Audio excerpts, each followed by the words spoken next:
Selamat sore, apa kabar? Baik, banyak teman-teman kita yang sakit, yang harusnya mimpin pujian juga sakit, jadi video hari ini ya. Jadi sebelum kita masuk ke firman Tuhan, saya mengajak kita semua untuk bersahati, kita doakan teman-teman jemaat yang sakit ya. Jaden, keluarganya Vero, siapa lagi? Eli satu keluarga juga.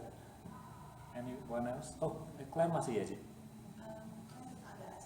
Oh, ada acara, oke. Bu Kitty. Oke. Ya, kita berdoa. Bapa di surga, kami bersyukur masih boleh beribadah pada sore hari ini, siang hari ini. Kami bersyukur masih dianugerahi dengan kesehatan. Kami bersyukur Tuhan juga untuk bukan bersyukur, tapi kami juga berdoa meminta anugerah Tuhan untuk menyembuhkan teman-teman kami yang menderita sakit hari-hari ini, supaya tangan Tuhan menjamah kami, mau bersatu hati, mau merasakan apa yang mereka rasakan. Mohon supaya Tuhan boleh menjamah jasmani teman-teman ini Tuhan, supaya boleh dipulihkan, boleh sehat kembali Tuhan, boleh beraktivitas kembali. Terima kasih Tuhan Yesus. Terima kasih untuk kasih Tuhan, terima kasih untuk anugerah Tuhan, terima kasih untuk kuasa Tuhan yang menyembuhkan. Kalau sebentar firman Tuhan akan disampaikan, kami minta supaya Tuhan juga mengurapi kami semua, supaya kami punya hati yang direndahkan untuk bisa taat kepada firman Tuhan dan boleh mengalami pembaharuan, perubahan hidup. Terima kasih Tuhan Yesus, terima kasih. Di dalam nama-Mu kami berdoa dan mengucap syukur. Amin. Ada yang mau bersaksi? Tidak ada? Saya bersaksi dulu ya, sebelum ini ya, bukan saya, cuman Paskah tahun ini menarik buat saya, karena beberapa teman saya yang kebetulan jadi pendeta dari gereja yang berbeda, dari gereja yang organisasinya berbeda. Itu menarik karena dalam ibadah Paskah mereka saya lihat ada beberapa teman, 3 atau 4 orang, bukan Jumat Agung nih, Paskah. Itu temanya mengenai forgiveness. Interesting ya. Memang forgiveness dengan Easter tidak terlalu jauh sebetulnya, karena kalau kita bicara Jumat Agung itu jelas forgiveness ya. Tapi ini Easter, tidak terlalu jauh, tapi menarik buat saya. Karena biasanya dalam Paskah itu temanya adalah victory, right? Ya, victory, kemudian kebangkitan. Tapi teman-teman forgiveness. Dan kalau Bapak Ibu perhatikan khotbah Paskah saya kemarin, endingnya juga ada point on forgiveness. Karena to be honest, saya influence gitu dengan flyer-flyer yang beredar dari teman-teman. Saya tidak tahu apakah mereka janjian atau apa gitu ya, tapi tahun ini forgiveness.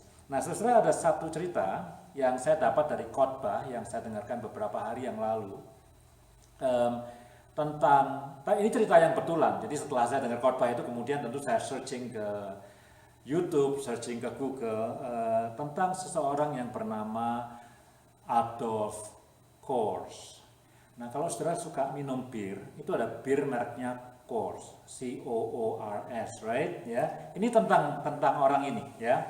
Jadi ini orang Jerman, ya, berimigrasi ke Colorado, ke Denver, ke kota Denver, Adolf Coors. Nah, ini kemudian dia mendirikan brewing company diberi nama Coors, jadi bir yang sekarang beredar di pasaran. Nah, anggap saja orang yang berimigrasi, bukan anggap aja, memang betul ya, namanya Adolf Coors. Anaknya, keturunan kedua yang lahir di Amerika diberi nama Adolf Coors kedua. Anaknya lagi Adolf Coors ketiga, ya. Jadi dan anaknya lagi Adolf Coors keempat. Nah, ini cerita mengenai yang ketiga dan yang keempat, gitu ya. Yang pertama sudah mati, yang kedua mati, yang ketiga juga sudah mati, yang keempat saya tidak tahu, mungkin masih hidup, mungkin sudah mati, saya tidak tahu ya. Nah, anyway, Adolf Coors yang ketiga itu pada tahun 60 ya. Jadi tahun 60 itu usia dia sekitar 40 sekian gitu ya, masih muda.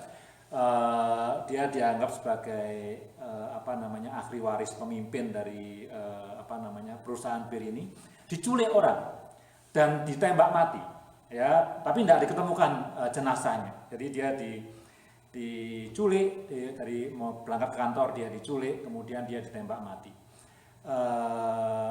Jenazahnya diketemukan 7 bulan kemudian, jadi itu Februari tanggal 9 dia diculik, tidak pernah pulang ke rumah lagi.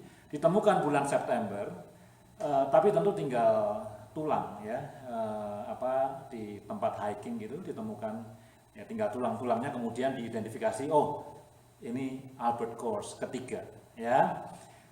Albert Kors keempat itu umurnya 14 tahun waktu itu, waktu bapaknya diculik. Dia aku tidak bisa tidur, aku nungguin kapan bapakku pulang, pokoknya sedih dan resah sekali gitu, ya. Sampai kemudian akhirnya pembunuhnya tertangkap. Nah, tertangkapnya di Vancouver BC, ya, dia tertangkapnya di Vancouver BC. Kalau pernah tahu cerita itu, dan kemudian dipenjara seumur hidup. Meskipun kemudian dia bebas karena dia berkelakuan baik, ya, tapi ceritanya bukan tentang pembunuhnya.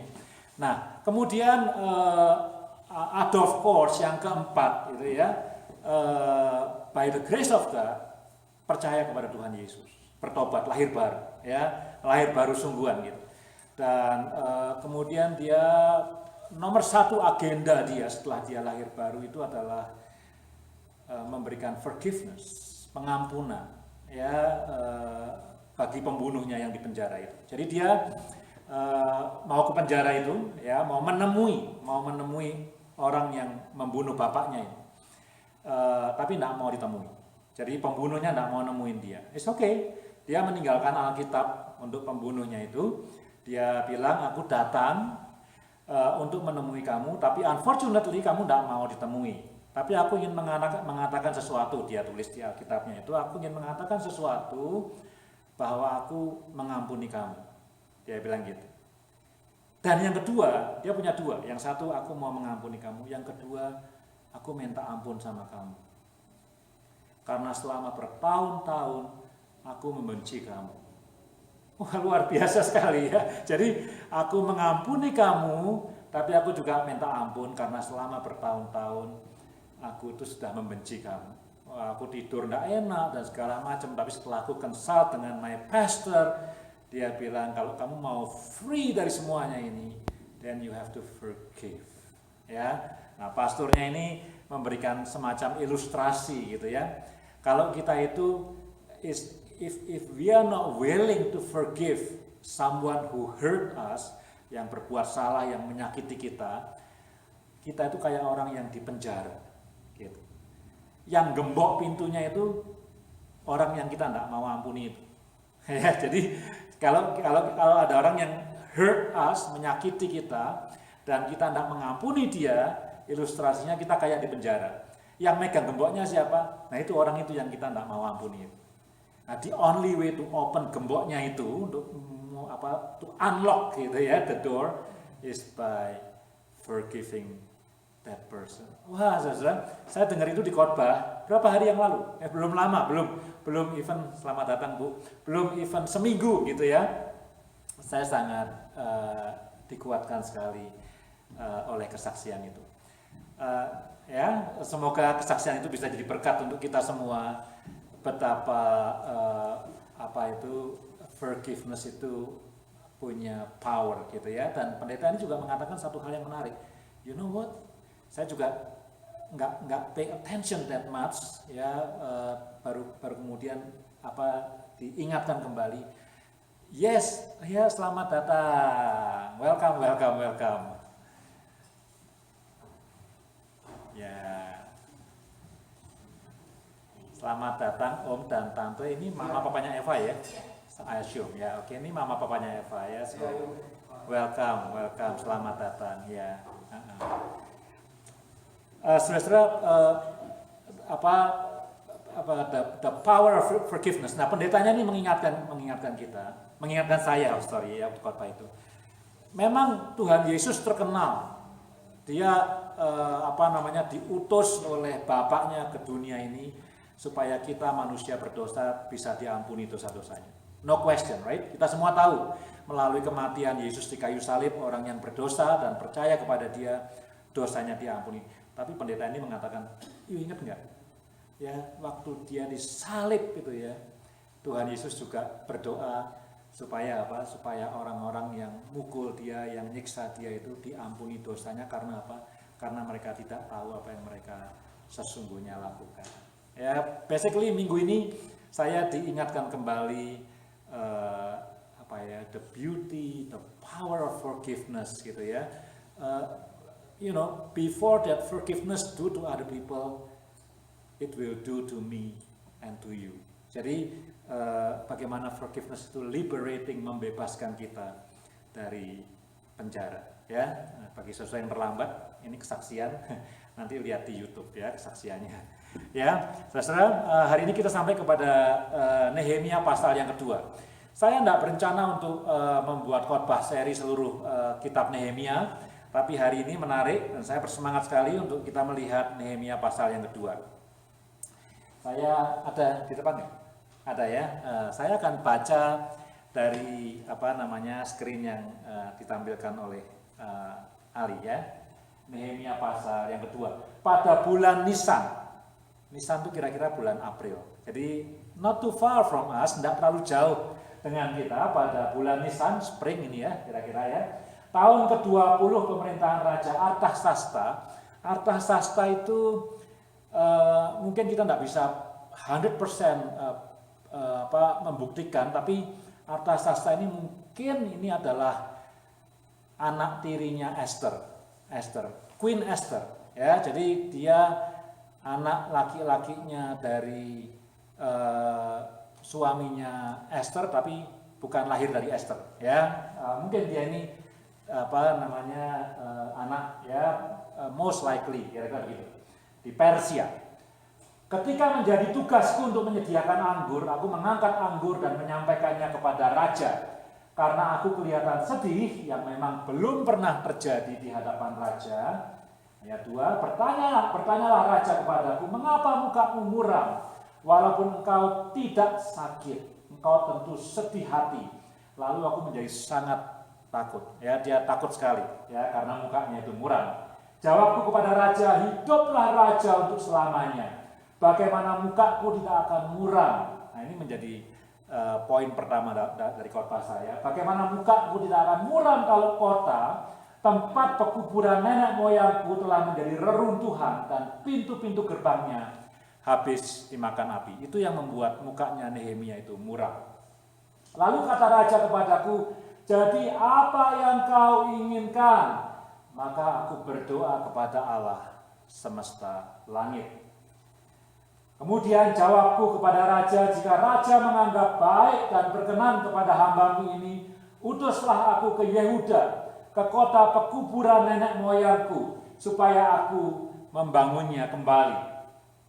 Ayat 6, lalu bertanyalah raja kepadaku, sedang permaisuri duduk di sampingnya, berapa lama engkau dalam perjalanan dan bilakah engkau kembali? Dan raja berkenan mengutus aku, sesudah aku menyebut suatu jangka waktu kepadanya. Artinya apa? Nehemia janji mau kembali kepada raja. Berkatalah aku kepada raja, jika raja menganggap baik, berikanlah aku surat-surat bagi bupati-bupati di daerah seberang sungai Efrat, supaya mereka memperbolehkan aku lalu sampai aku tiba di Yehuda. Pula sepucuk surat bagi Asaf, pengawas taman raja, supaya dia memberikan aku kayu untuk memasang balok-balok pada pintu-pintu gerbang di benteng bait suci, untuk tembok kota dan untuk rumah yang akan kudiami. Dan raja mengabulkan permintaanku itu karena tangan Allahku yang murah melindungi aku. Nah, terus. Maka datanglah aku kepada bupati-bupati di daerah seberang sungai Efrat dan menyerahkan kepada mereka surat-surat raja. Dan raja menyuruh panglima-panglima perang dan orang-orang berkuda menyertai aku. Luar biasa ya, luar biasa. Rajanya baiknya minta ampun. Ketika Sanballat orang Horon dan Tobia orang Amon, pelayan itu, mendengar hal itu, mereka sangat kesal karena ada orang yang datang mengusahakan kesejahteraan orang Israel. Maka tibalah aku di Yerusalem sesudah 3 hari aku di sana. Bangunlah aku pada malam hari. Ini jadi setelah 3 hari dia di Yerusalem, dia bangun pada malam hari. Bersama-sama beberapa orang saja yang menyertai aku. Aku tidak memberitahukan kepada siapapun rencana yang akan kulakukan untuk Yerusalem yang diberikan Allahku dalam hatiku. Juga tak ada lain binatang kepadaku kecuali yang kutunggangi. Ya, jadi malam-malam sendirian dengan beberapa teman. Demikianlah pada malam hari aku keluar melalui pintu gerbang lebak ke jurusan mata air ular naga dan pintu gerbang sampah. Aku menyelidiki dengan seksama tembok-tembok Yerusalem yang telah terbongkar dan pintu-pintu gerbangnya yang habis dimakan api. Lalu aku meneruskan perjalananku ke pintu gerbang mata air dan ke kolam raja. Karena binatang yang kutunggangi tidak dapat lalu di tempat itu. Ayat 15. Aku naik ke atas melalui wadi pada malam hari dan menyelidiki dengan seksama tembok itu. Kemudian aku kembali, lalu masuk melalui pintu gerbang lebak. Demikianlah aku pulang. Seru ceritanya ya. Para penguasa tidak tahu kemana aku telah pergi dan apa yang telah kulakukan. Karena sampai kini aku belum memberitahukan apa-apa kepada orang Yahudi, baik kepada para imam maupun kepada para pemuka, kepada para penguasa dan para petugas lainnya. Sendirian Nehemia. Berkatalah aku kepada mereka. Nah, ini baru dia buka mulut. Kamu lihat kemalangan yang kita alami, yaitu Yerusalem telah menjadi reruntuhan dan pintu-pintu gerbangnya telah terbakar. Mari kita bangun kembali tembok Yerusalem supaya kita tidak lagi dicela.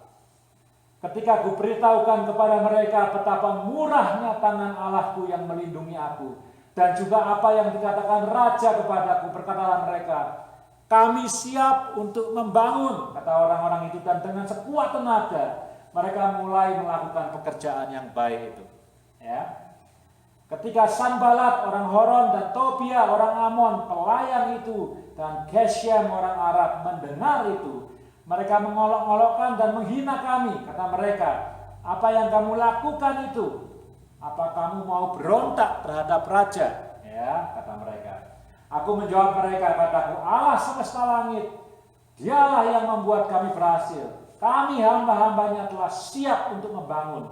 Tetapi kamu tak punya bagian atas atau hak dan tidak akan diingat di Yerusalem.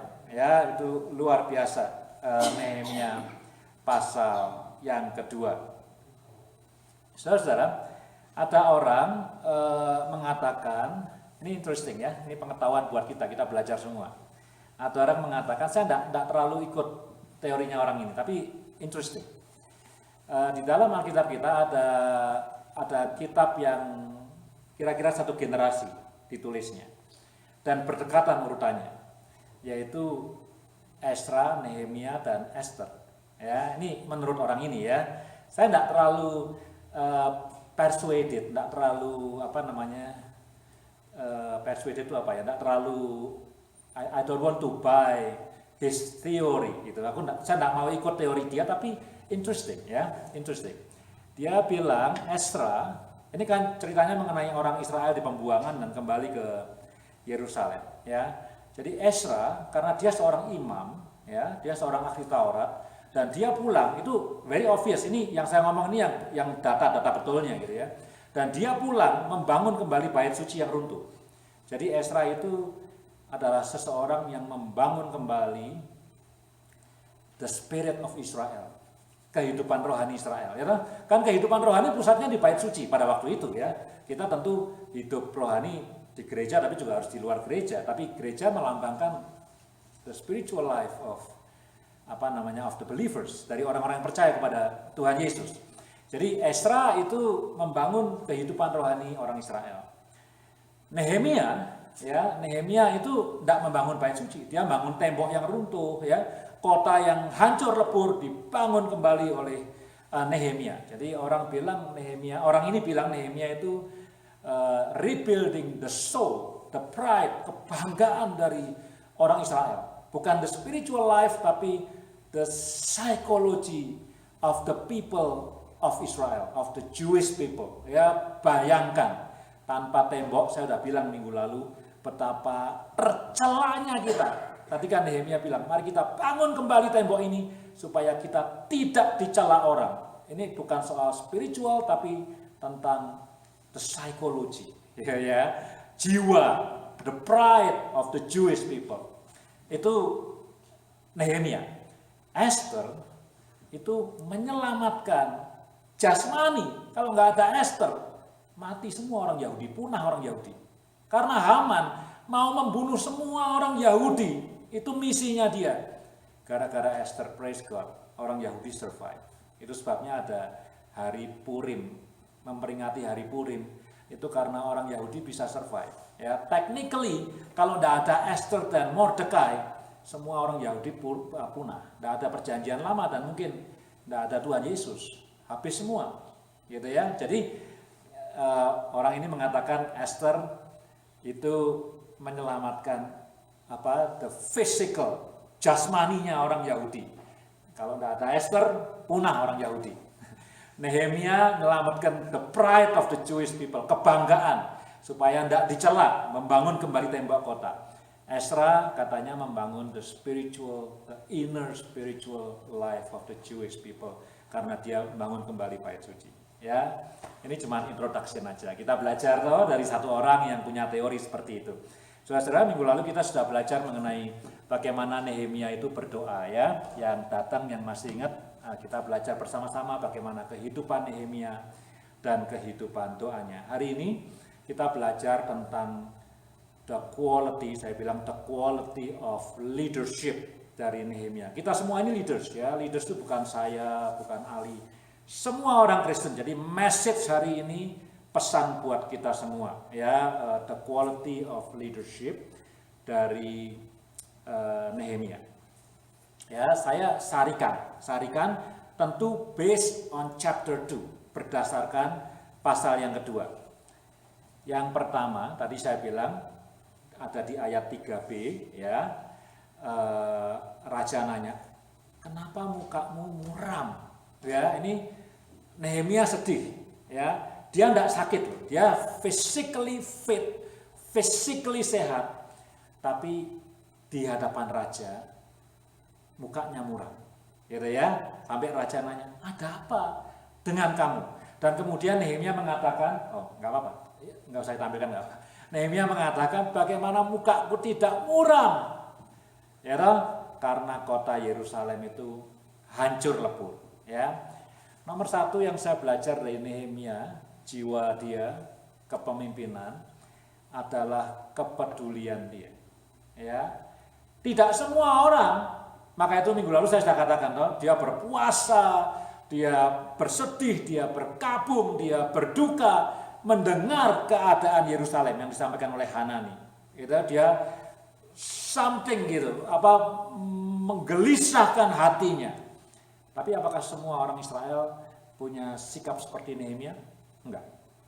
Tidak semua orang punya kepedulian yang luar biasa hebatnya seperti itu. Saya tidak mau judging, tapi misalnya, saya cerita, banyak anggota jemaat kita yang sakit hari ini.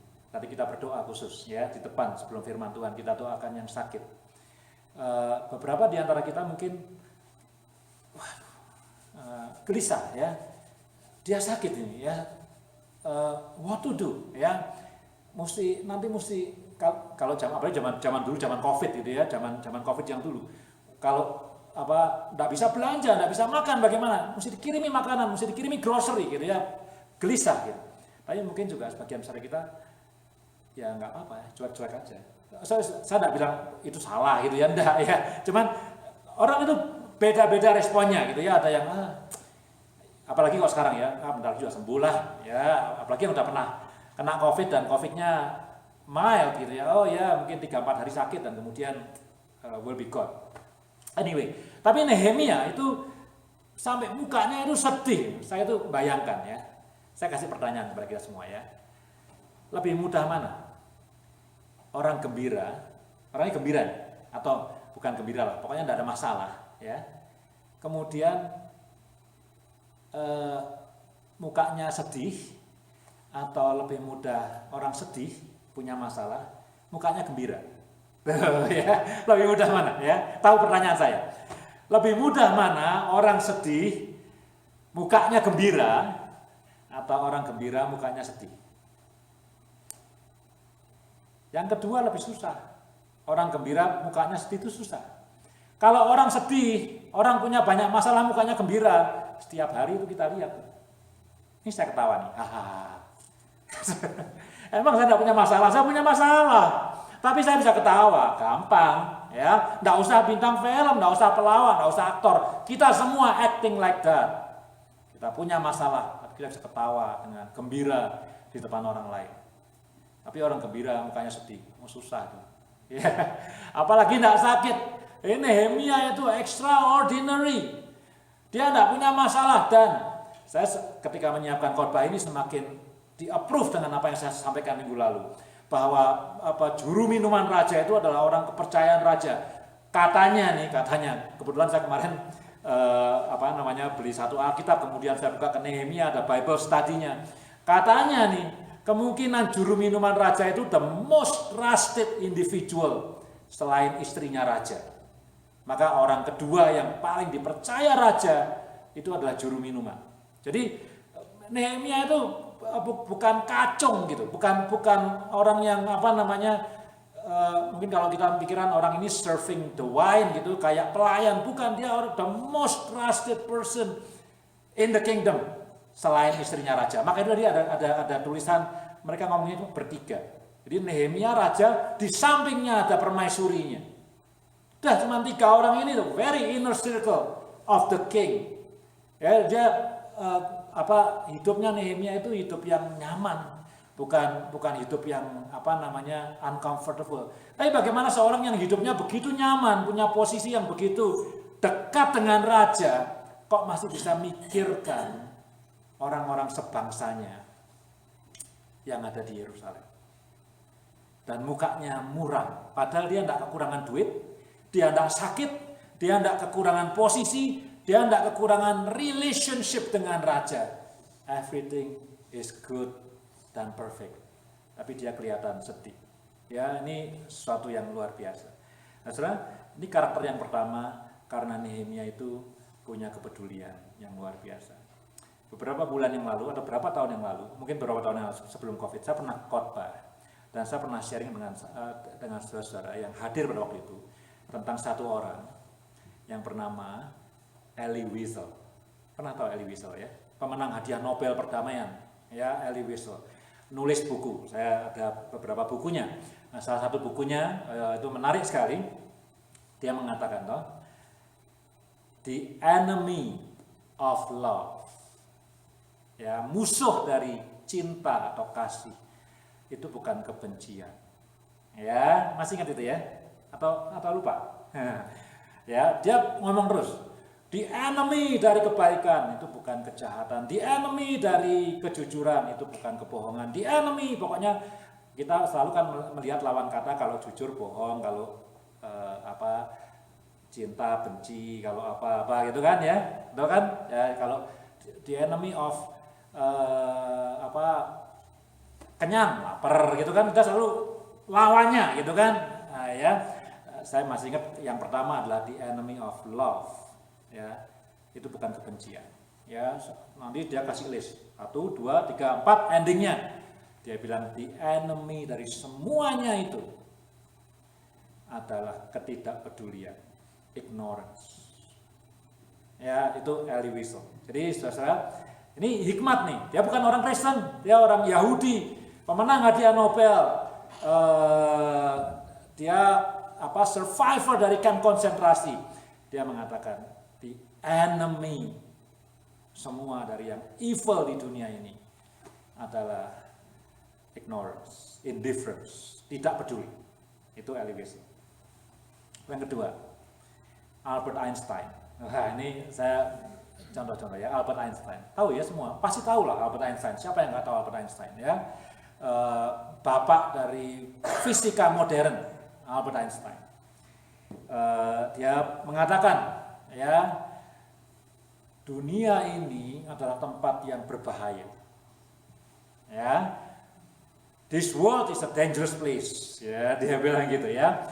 Tapi this world is dangerous bukan karena evil, bukan karena orang-orang yang berbuat evil, bukan karena orang-orang yang berbuat jahat, tapi karena ada orang-orang yang tidak peduli kepada orang-orang yang berbuat jahat. Ini komentarnya Albert Einstein itu related dengan Nazi dan semua yang terjadi di Perang Dunia Kedua itu. Ya, jadi dunia kita ini katanya tempat yang berbahaya, tapi berbahaya bukan karena orang berbuat jahat, tapi berbahaya karena ada orang-orang yang tidak peduli sama sekali dengan orang yang berbuat jahat. Mirip-mirip dengan Elie Wiesel. Nah, orang yang ketiga, Einstein juga a Jew, ya, fortunately, bukan fortunately, tapi accidentally sama dengan Elie Wiesel, ya, a Jew. Orang yang ketiga juga masih berhubungan dengan Nazi, namanya, nah ini mungkin saya tidak pernah dengar nih, mungkin namanya Martin Niemöller, ya, pernah dengar? Tidak pernah ya. Martin Niemöller ini hidup sampai usia tua, 90 tahun lebih, 7 tahun lebih di kamp konsentrasi. Kristen, pendeta gereja Luther, ya Jerman adanya gereja Luther, nggak ada gereja yang lain pada waktu itu. Dia 7 tahun lebih, ya, dan kebetulan salah satu dia dikirim ke 2 kamp konsentrasi, dan yang kedua sebelum dia bebas, hanya kebetulan saja saya pernah mengunjungi kamp konsentrasi itu karena dekat dengan Munich, ya, di mana saya pernah tinggal dulu. Nah, Niemöller ini, ya, dia juga pernah menjadi ketua dari Dewan Gereja-Gereja Sedunia. Jadi setelah dia bebas dari kamp konsentrasi, dia berkarir terus jadi pendeta dan pernah menjadi ketua dari Dewan Gereja-Gereja Sedunia. Ya, Indonesia dulu ada DGI, Dewan Gereja Indonesia, kemudian berubah menjadi PGI, Persekutuan Gereja Indonesia. Ya, ini pernah jadi ketua beberapa tahun. Nah, Martin Niemöller ini dia kontroversial karena dia di awal-awalnya Hitler, dia itu mensupport Hitler, ya. Nah, saya baru baca kembali ini, ya, menarik. Saya lihat Wikipedia-nya, semuanya, historinya, menarik karena ketika Hitler itu pada awal mulanya nih, sebelum kejam-kejamnya gitu ya, orang itu begitu attracted to him, dia itu sebetulnya orang yang mensupport dia itu orang yang anti dengan liberalism. Jadi orang yang ingin kembali kepada konservatif. Kalau di Amerika tentu Partai Republik. Orang yang jenuh dengan Partai Demokrat atau Partai Liberal di Kanada dan ingin kembali ke konservatif, the choice is Hitler. Dia mau mengembalikan kejayaannya kembali bangsa Jerman gitu. Ya, jadi gereja mikir, Niemöller mikir, daripada Jerman ini hancur dalam liberalisme, etiknya nggak keruh-keruhan, Hitler mau mengembalikan ini. Ya, jadi bahkan dia nulis artikel, dan artikelnya dia itu masuk di majalahnya Nazi karena ini penting. You lihat nih, ada pemimpin gereja mensupport Nazi. Jadi orang Kristen di Jerman, ayo kita support Nazi. Sampai pada waktu. Nah, ini yang membuat Niemöller kemudian akhirnya dikirim ke kamp konsentrasi dan ditangkap. Adalah ketika dia melihat ada jemaatnya dia yang dulunya Jews bertobat jadi Kristen, kok ikut ditangkap sama Hitler. Wah, dia mulai protes. Ya, mulainya itu aja. Mulainya ada orang Kristen yang dulunya Yahudi ditangkap sama Hitler, dia mulai protes. To make the story short, dia dikirim ke kamp konsentrasi. Ya, tapi sekali lagi, hidupnya Niemöller ini kontroversial. Ya, dia mau disebut hero atau enggak sulit karena dia punya sikap kepada orang Yahudi itu enggak terlalu jelas gitu ya. Tapi ini ketika dia dibebaskan oleh sekutu, ya, tahun 45 dia dibebaskan, dia menjadi inisiator, dia bikin satu deklarasi, ya, dia ngumpulin pastor-pastor di Jerman ratusan untuk tanda tangan menyatakan bahwa kita bersalah, we are guilty, kepada orang-orang Yahudi. Ditekannya di Stuttgart, di kota Stuttgart. Jadi itu declaration dari pastor-pastor Jerman yang inisiasi, yang leading ini Niemöller untuk teken. Nah, itu titik balik ketika dia dipandang sebagai pahlawan karena dia minta maaf sama orang Yahudi, we are guilty. We are guilty of what? Ini pertanyaannya kan? We are guilty of not doing or speaking enough. Kita tidak peduli enough. Nah, dia punya quotation. Ya, kalau Bapak Ibu ke Wikipedia atau ke YouTube atau ke Google, automatically yang keluar quotation ini. Pasti quotation ini. Dia bilang begini, ya. Dan quotation ini nanti ditampil di salah satu museum, museum tentang Holocaust, ya. Dia bilang ketika komunis, ya, bikin masalah, I said nothing, I do nothing. Why? Karena aku bukan komunis. Ya, sorry, bukan komunis bikin masalah. Ketika komunis under attack, kira-kira begitu ya. Ketika sosialis under attack, I do nothing, karena aku bukan orang sosialis. Ketika waktu itu ada yang nomor 3 itu unionist under attack, I said nothing, just quiet. Karena apa? Karena aku bukan unionist. Lalu yang keempat, ketika the Jews, ketika orang-orang Yahudi under attack, aku diam aja. Karena apa? Karena aku bukan orang Yahudi. Sekarang, ya, dia reflect ketika dia dikirim ke kamp konsentrasi. Sekarang ketika aku under attack, ketika aku, myself, under attack, dia bilang, no one, tidak ada lagi yang harus ngomong, kecuali ya kamu sendiri yang mesti ngomong. Gitu. Nah, kira-kira pesannya dari quotation ini, ya, seringkali kita tidak peduli dengan apa yang di sekitar kita. Karena apa? Karena itu bukan aku. Karena itu bukan aku. Tadi kita berdoa untuk yang sakit, ya, tapi yang sakit bukan aku. Jadi aku tidak akan terlalu susah. Yang sakit kan orang lain. Ya, biarin aja dia sakit. Sampai kalau yang sakit aku, baru aku akan teriak atau whatever we can do. Ya, yang menderita kan orang Yahudi kalau Holocaust. Karena aku ini pendeta Jerman, aku tidak jadi masalah. Tapi sampai aku kemudian harus menderita dan dikirim ke kamp konsentrasi, baru aku berteriak. Ya, salah satu yang menarik adalah kenapa Niemöller ini kontroversial adalah dia di penjara tahun 39 sampai tahun 45, 37 atau 37, 38 sampai 45, 7 tahun lebih dia di kamp konsentrasi. Orang bertanya, sebelum itu di mana dia? Berapa waktu yang lalu saya cerita mengenai Bonhoeffer. Kalau Bonhoeffer jelas, ya, orang memuji dia, oh dia pahlawan, sampai dia mati. Tapi Niemöller tidak jelas, ya, posisinya. Saya tidak bilang dia orang yang kurang baik, tapi dia dikenang karena apa? Karena dia mengumpulkan ratusan pastor di Jerman untuk teken deklarasi, we are guilty of not doing enough for the Jews. Itu Niemöller, ya. Intinya saudara, saya cerita mengenai Albert Einstein, saya cerita mengenai Elie Wiesel, saya cerita mengenai Niemöller. Saya ingin memperlihatkan betapa Nehemia itu seorang pemimpin yang sangat peduli.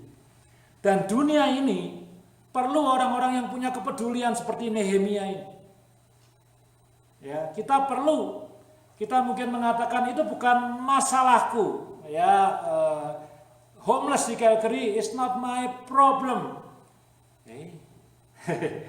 Jangan jangan merasa aman, ya. Sekarang ini dunia connected very easily. Ya, saya masih ingat sekali. Kira-kira 20 tahun yang lalu ketika saya mengajar di Indonesia, itu internet sedang booming-boomingnya gitu ya, di Indonesia pada waktu itu. Semua connected gitu ya. Saya mengajar kepada mahasiswa, saya katakan begini, kita tuh mesti peduli dengan apa yang terjadi di Amerika atau di Rusia atau di China atau di India. Kita tidak bisa mengatakan they are too far from us. Mereka begitu jauh dari kita dan ada sangkut pautnya dengan kita. Biarkan Amerika mengadakan presidential election, biarkan Kanada membuat election sendiri, biarkan China atau India itu govern their country by themselves. Kita ini Indonesia, ya Indonesia saja. No. dengan adanya internet, dengan adanya semua keterbukaan sekarang ini kita tahu bahwa we are connected. We are connected. Jadi apa yang mungkin kita merasa itu bukan aku, itu bisa punya dampak dan impact kepada kita. Tapi terlepas daripada itu, hari ini kita belajar dari Nehemia, betapa dia itu peduli, sampai dia yang sebetulnya a happy person, ya, a person yang lacking of nothing, in term of position, very well, in term of money, I assume, very well, in term of health, kata raja kamu tidak sakit, very well, tidak sakit, tapi bisa bermuka murah. Karena apa? Karena dia seseorang yang peduli dengan keadaan bangsanya. Nomor satu itu. Nomor dua, ini khotbah saya udah panjang ya. Nomor duanya panjang lagi nih, jangan ngantuk dulu ya.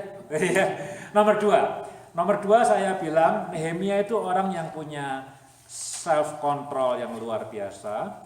Tapi self controlnya itu dituangkan, ya, self controlnya Nehemia dituangkan di dalam communication skillnya dia. Ya, dia punya self control yang luar biasa dan dia tuangkan dalam dia berkomunikasi. Di dalam kisah ini dia berkomunikasi nomor satu dengan raja, nomor dua dengan teman-teman sebangsanya, nomor tiga dengan musuh-musuhnya, nomor empat dengan Tuhan. Ya, perhatikan, ini interesting sekali nih, ya. Waduh, saya baca kagum saya. Oh, ini sebenarnya bisa jadi chapter yang saya tempted tadinya khotbahnya communication skill, teknik komunikasi gitu ya.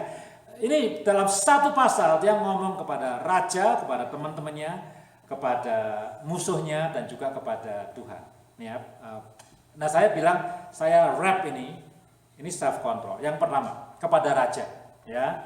Saya sudah katakan Nehemia is the most trusted, atau kita bilang most likely he is the most trusted person to the king selain permaisurinya, ya. Jadi sebetulnya dia kalau ngomong sama raja, ya kan saya bilang minggu lalu teman curhatnya raja, ya.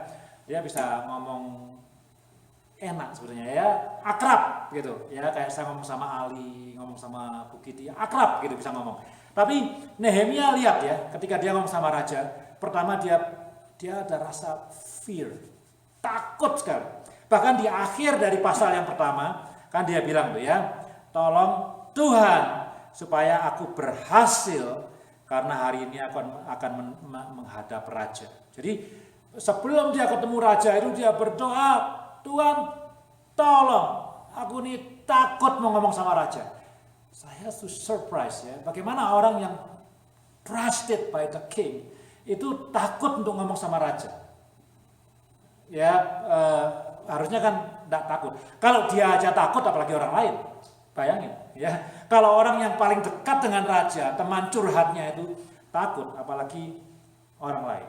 Ya, jadi Nehemia itu orang yang menghormati raja. Ya, hormati, meskipun very close, teman curhat, tapi dia pay respect. Nehemia itu orang yang rendah hati, ya, dia bukan orang yang, lu lihat dong, gua siapa ya, gua ini orang deket sama raja, lu perlu apa, gua sampaikan kepada raja, pasti dijawab. Dia bukan orang seperti itu, dia tidak punya iman yang seperti itu, dia takut sekali. Bahkan ketika raja bertanya, kamu pengen apa? Perhatikan apa yang dibuat sama Nehemia. Dia tidak bilang, aku mau mobil, aku mau rumah, aku mau dikasih izin pulang ke Yerusalem. Enggak. Apa yang terjadi? Kamu mau apa? Raja nanya. Dia tidak jawab. Lalu dia berdoa kepada Tuhan. Ya, dia takut, dia berdoa kepada Tuhan. Jadi luar biasa Nehemia ini ya. Jadi dia, kalau saya bilang, dia orang yang di atas angin, yang sebetulnya bisa duduk sebelah dengan raja. Tapi dia punya self control yang luar biasa. Kalau saudara lihat dalam percakapan dia dengan raja, perhatikan, nanti di rumah baca lagi ya, Nehemia 2. Nehemia itu bukan inisiator dari conversation ini. Dia orang yang butuh pertolongan, dia orang yang butuh izin untuk pulang ke Yerusalem, tapi dia tidak pernah menjadi inisiator. Inisiatornya selalu raja. Nehemia, kenapa mukamu murah? Engkau tidak sakit. Nehemia, apa yang kamu mau aku perbuat bagimu. Dan nanti kalau Nehemia minta, dia tidak minta, aku minta ini, aku minta itu. Dia berkata, kalau kiranya ini berkenan untuk raja, tolong. Kalau misalnya ini baik dalam pandangan raja, tolong. Wah, saya bilang Nehemia ini the champion of communication, of humble communication. Dia punya power untuk bertindak semau dia, tapi dia tahan itu. Dia self controlnya luar biasa. Itu yang pertama kepada raja. Kepada teman-teman sebangsanya.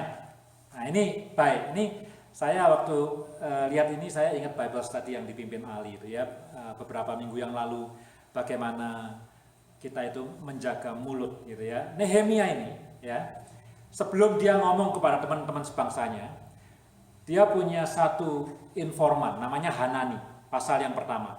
Hanani cerita kepada dia tentang kondisi Yerusalem. Tembok-temboknya runtuh, terbakar dan segala sesuatu. Tapi Nehemia tidak puas dengan apa yang dikatakan oleh Hanani. Malam-malam dia keluar, dia riset. Tadi yang kita baca. Dia bilang tidak ada orang yang tahu. Yang tahu siapa? Cuman binatang yang dia tunggangi aja. Tidak ada orang lain yang tahu. Kemudian dia lihat semuanya itu ya. Dari pintu gerbang ini, pintu gerbang itu dia lihat semuanya. Setelah dia lihat semuanya dengan mata kepalanya sendiri. Bukan berdasarkan reportnya Hanani. Jadi kalau orang bikin paper itu dari primary source. Ya, bukan secondary source gitu ya. Dia sudah lihat sendiri dengan matanya, baru dia ngomong sama kawan-kawan sebangsanya. Ya, jadi apa yang dia omongin itu bukan gosip yang beredar, tapi fakta dan realita. Ya, kita yang suka ngomong dengan orang lain gitu ya, kadang-kadang kita begitu mudahnya ngomong sesuatu yang kita tidak yakin itu benar apa enggak. Kita cuma dengar aja gitu ya, dengar atau orang lain ngomong begini, aku terusin aja, padahal enggak tahu. Nehemia luar biasa. Dia dengar dari Hanani, itu membuat dia nangis, tapi dia datang pada hari yang ketiga, malam hari dia keluar, dia selidiki kota untuk membuktikan bahwa itu betul. Yang pertama. Yang kedua, jadi dia ngomongnya itu fakta, factual. Yang kedua, dia ngomong terus terang kepada teman-teman sebangsanya. Ini keadaan Yerusalem. Ya, jadi Nehemia ada sesuatu yang tidak baik, ada sesuatu yang pahit, ada masalah, dia tidak tutup-tutupi. Dia bukan tipe pemimpin yang, pertumbuhan negara ini bagus 7%, padahal dalamnya bobrok. Itu politician, right? Ya, kita semua tahu, politician ya. Kita ngomong jujur, dan Nehemia ngomong, this is the fact. Dia ngomong sama teman-teman sebangsanya. Kita berani ngomong hal yang buruk kepada orang lain kalau kita percaya kepada orang itu. Kalau enggak, kita cuma ngomong yang baik-baik saja. Halo Ali, apa kabar? I'm doing well. Ya, tapi kalau misalnya, ya semoga doing well. Ya. Tapi just in case Ali is not doing well, dia akan ngomong I'm doing well kepada orang yang tidak dekat. Kepada orang yang dekat dia bilang, well, aku ada masalah. If you can pray for me, gitu. Ya. Tapi Nehemia dia trusting in his communication. Dia sampaikan ini keadaan Yerusalem. Yang terakhir, yang ketiga, terakhir untuk yang percakapan ini maksudnya. Ya. Yang terakhir ya. Nehemia itu luar biasa karena apa? Dalam communication skill-nya, he is so inspiring. Ya, meskipun dia itu mengatakan fakta, meskipun dia jujur kepada teman-teman sebangsanya, tapi lihat apa responnya. Mereka bekerja bersama-sama dengan bersemangat membangun kembali tembok Yerusalem. Itu kan pemimpin yang bisa inspiring pengikutnya, right? Pemimpin yang luar biasa. Harusnya orang-orang Yahudi langsung down semangatnya. Waduh, itu udah dilihat tuh kotanya hancur semuanya terbakar, semangatnya langsung turun gitu ya, langsung remuk rasanya. Tapi enggak, mereka bersemangat katanya untuk memulai pekerjaan yang baik itu. Jadi Nehemia itu luar biasa. Itu komunikasi bisa seperti itu karena apa? karena self control. Dia tidak membiarkan kesusahan itu menguasai pengikutnya, tapi dia memberikan inspirasi kepada teman-teman sebangsanya untuk bersama-sama membangun Yerusalem. Ya, itu yang kedua. Kepada musuh-musuhnya, bagaimana Nehemia ngomong kepada musuh-musuhnya? Dia tidak berkompromi. Ya, dia tidak berkompromi.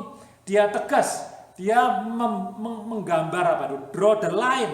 Dia kasih batas. Dia bilang apa? Kamu tidak akan bisa mendapat bagian apa-apa dari ini. Ya, ini adalah the mission of God. Aku kesini membangun kembali kota ini karena diutus Tuhan. Kamu tidak punya bagian apa-apa. You are not part of this business, gitu, kira-kira begitu. Kamu bukan bagian dari pelayanan ini. No, kamu di outsiders. Ya, dia bisa kompromi enggak? Ya bisa sekali. Tapi dia punya self control. Mungkin kalau dia kompromi, dia tidak harus mendengarkan olok-olok. Mungkin kalau dia kompromi, dia tidak harus merasakan lemparan batu. Nanti ini si Sanballat dan kawan-kawannya ini bukan cuma ngomong, nanti dia gangguin pekerjaan pembangunan Yerusalem. Tapi dia tidak mau berkompromi. Yang dia katakan adalah, you have nothing to do with this business. This is God's business. And we are His servant. You are not. Dia draw a clear line gitu antara orang Yahudi dan mereka. Luar biasa ya. Dia punya self control untuk tidak berkompromi. Lalu kepada Tuhan. Oh, saya cepat ngebut nih. Ya, kepada Tuhan. Saya terkesan tadi waktu raja nanya, ya toh, kamu mau apa? Dia datang kepada Tuhan. Saya waktu baca ini, saya ingat ikan. Saya tahu ikan nggak? Tahu ya? Senang makan ikan kan? Senang ya. Bagaimana sebelum makan ikan? Kita mesti mancing dulu atau dijala ya. Kalau jala jangan mancing ya, mancing. Ikan itu bagaimana cara mancingnya? Dia lihat kan, ada yang bergerak-gerak di air, dicaplok sama dia. Bluk, gitu kan? Taunya ada kailnya, ya udah nasib. Matilah dia, kita goreng, kita makan, kita nikmati ya. Yaitu untungnya ikan bodoh, kalau ikan pinter kita nggak bisa makan ikan nanti. Ya, untungnya dia main caplok aja. Atau nggak usah ikan, semua binatang kalau lapar dikasih makanan ya dicaplok. Tapi ikan itu very obvious karena apa? Sering kali kalau ada prey gitu yang slow, ya ini pasti ya kalau kita tahu oh itu berarti ada kailnya di dalamnya gitu kan. Jadi tapi ikan tidak peduli karena dia lapar, dia mau makan, ada yang gampang dicaplok. Kalau itu hidup, tidak ada kailnya, ngejarnya kan susah, berenang mau ngejarnya lebih susah kan. Ini nggak perlu energi nih, cuman kena air gini-gini caplok aja. Endingnya apa? Diwajan dia. Ya sama aja.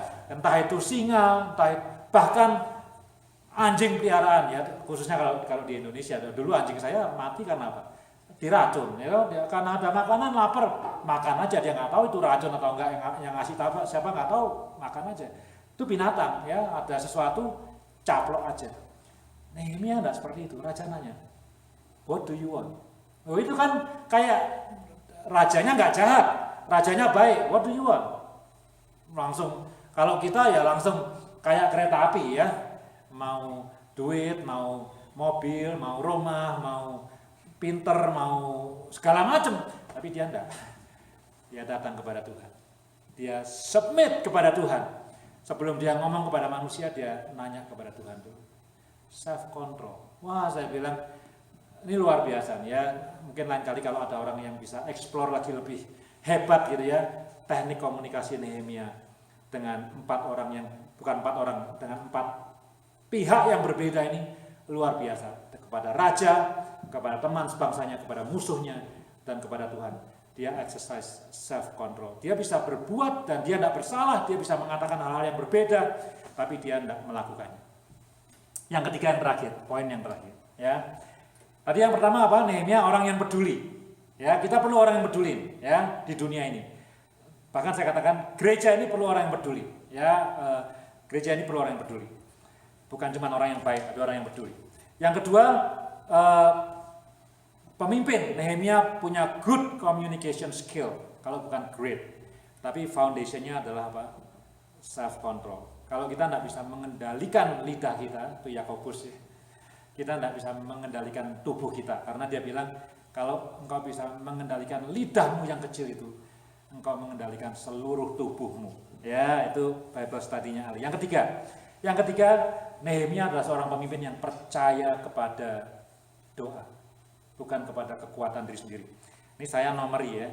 Kenapa saya baca di sana? Saya tidak bawa kacamata soalnya. Tapi saya nomori, saya bisa baca itu ya. Ada 4 kali.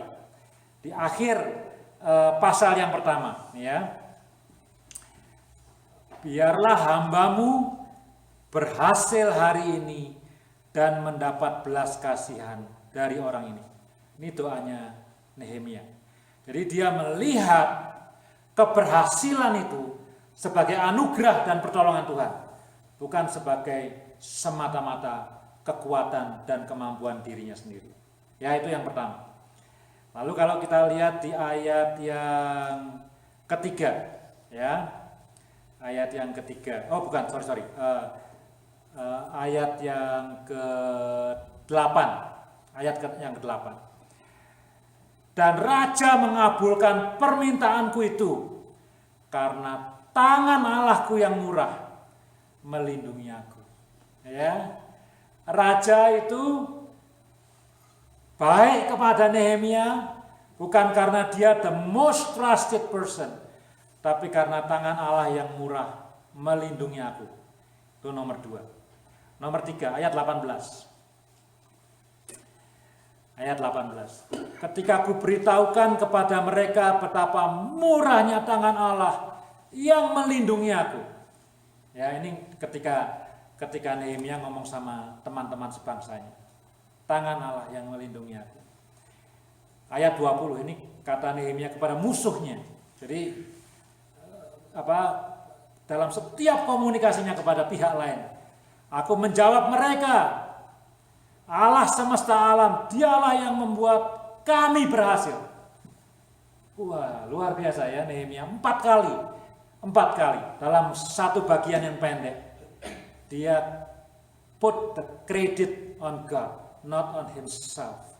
Dia yang menyertai aku, dia yang memberikan kemurahan, dia yang membuat aku berhasil, dia yang melindungi adalah Tuhan. Nehemia adalah pemimpin yang berdoa, dia percaya kepada jawaban doa. Kemana-mana dia cari Tuhan dulu. Dia tidak mengandalkan kekuatannya. Saudara, saya mau tutup begini. Masih bagian yang ketiga ini ya. Saya mau ngomong begini. Doa itu sebenarnya satu privilege. Ya, ini doa yang saya sempitkan, doa yang minta sesuatu. Ya, doa tentu macam-macam. Kita bisa doa cuma ngomong God thank you. That's also prayer. Doa bisa Tuhan ampuni dosaku. Itu minta ampun itu ya. Tuhan tolong besok aku ujian buat aku berhasil. Tuhan tolong mau beli rumah, pilihkan rumah yang baik. Tuhan tolong mau cari kerja, berikan pekerjaan yang tepat. All kind of request kita bisa naikkan melalui doa. Itu a privilege, saudara, a privilege. Ya, tapi sayangnya, unfortunately, banyak orang Kristen tidak memakai privilege ini. Dan saya sudah beritahu minggu yang lalu, right? Ingat, yang nggak datang, tolong diingetin. The quality of prayer, kualitas dari doa, itu bukan terletak pada jawaban dari doa itu. Karena apa? Yang jawab Tuhan, bukan kita yang jawab. Ya, kita cuma minta. Tapi saya bilang, the quality of prayer, kualitas doa itu sejauh mana kata-kata yang kita ucapkan itu melibatkan hati kita, kejujuran kita, bahwa itu betul-betul coming out from our heart, the deepest place in our lives, yaitu opportunity. Jadi ini opportunity yang luar biasa besarnya yang Tuhan berikan kepada kita berkali-kali di Alkitab. Kalau kamu punya kebutuhan, kamu punya keinginan, nyatakanlah itu dalam doa dan permohonan kepada Tuhan. Jawabannya apa? Up to him. Kehendak Tuhan pasti yang terbaik, pasti sempurna. Tapi doa is an opportunity. Tapi sayangnya banyak orang Kristen yang tidak menggunakan opportunity ini, tidak menggunakan kesempatan ini untuk menghadap Tuhan. Saya beritahu kepada saudara yang tidak banyak di ruangan ini, pakai kesempatan ini. Saudara punya keinginan, saudara punya impian, tidak harus kebutuhan, punya keinginan juga tidak berdosa kok. Ya, punya keinginan, punya kebutuhan, punya apapun juga. Nyatakan kepada Tuhan di dalam doa dan permohonan. Use this opportunity. Ini jalan yang Tuhan berikan kepada kita. Kalau kita perlu sesuatu, datang kepada Dia dalam doa dan permohonan. Ya, nanti kita baru bisa ngomong. Ternyata seperti Nehemia, tangan Tuhan yang menyertai, yang melindungi, yang memberikan keberhasilan. Tangan Tuhan yang murah hati. Itu yang menjadikan hidup ini luar biasa. Amin. Sekarang boleh ngantuk. Jangan dulu ya. Kita akan perjamuan kudus, saudara-saudara. Ini adalah the first Sunday of the month. Waktu di mana kita akan melakukan perjamuan kudus. Sebelum kita perjamuan kudus, kita berdoa dulu, kita tutup dulu firman Tuhan ya. Sebentar kita akan membagikan elemen dan kita akan bersama-sama memperingati kematian Tuhan, pengorbanan Tuhan di kayu salib untuk kita semua. Mari kita berdoa. Bapak, terima kasih untuk firman-Mu, kami boleh belajar dari Nehemia. Tuhan tolong supaya Tuhan berbicara kepada kami semua, supaya kami bisa menjadi orang-orang yang peduli Tuhan. Bukan menjadi orang-orang yang cuek, tapi menjadi orang yang peduli. Meskipun ini bukan semacam firman Tuhan, tapi tadi Einstein mengingatkan bahwa dunia ini tempat yang berbahaya bukan karena ada orang-orang yang berbuat jahat, tapi karena ada banyak orang yang tidak peduli kepada orang-orang yang berbuat jahat. Tolong kami Tuhan, tidak menjadi orang-orang Kristen yang cuek, tapi tolong kami menjadi orang Kristen yang peduli. Peduli kepada gereja, peduli kepada bangsa, peduli kepada orang-orang miskin, peduli kepada keluarga, peduli kepada kota ini, peduli kepada dunia ini Tuhan. Tolong Tuhan Yesus, tolong mampukan kami. Yang kedua, tolong kami Tuhan, supaya dalam komunikasi kami dengan orang-orang di sekitar kami, dalam komunikasi kepada orang-orang yang ada di atas kami, komunikasi dengan orang-orang yang mungkin jahat terhadap kami, komunikasi kami dengan Tuhan, tolong kami untuk bisa exercise self-control, pengendalian diri. Dan tolong juga Tuhan kami, supaya menjadi orang-orang yang setia berdoa kepada Tuhan, yang menyatakan segala kebutuhan dan keinginan kami kepada Tuhan, bukan mengandalkan kekuatan sendiri. Terima kasih Tuhan Yesus, terima kasih. Kalau sebentar kami akan mengambil perjamuan kudus, siapkan hati kami Tuhan, siapkan hati kami, siapkan hati kami. Ampuni kami jika ada kesalahan, ada dosa yang membuat kami tidak layak untuk mengambil perjamuan ini.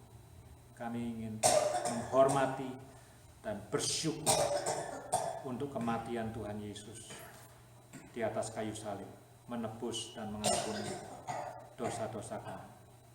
Di dalam nama Tuhan Yesus kami berdoa dan mengucap syukur. Amin.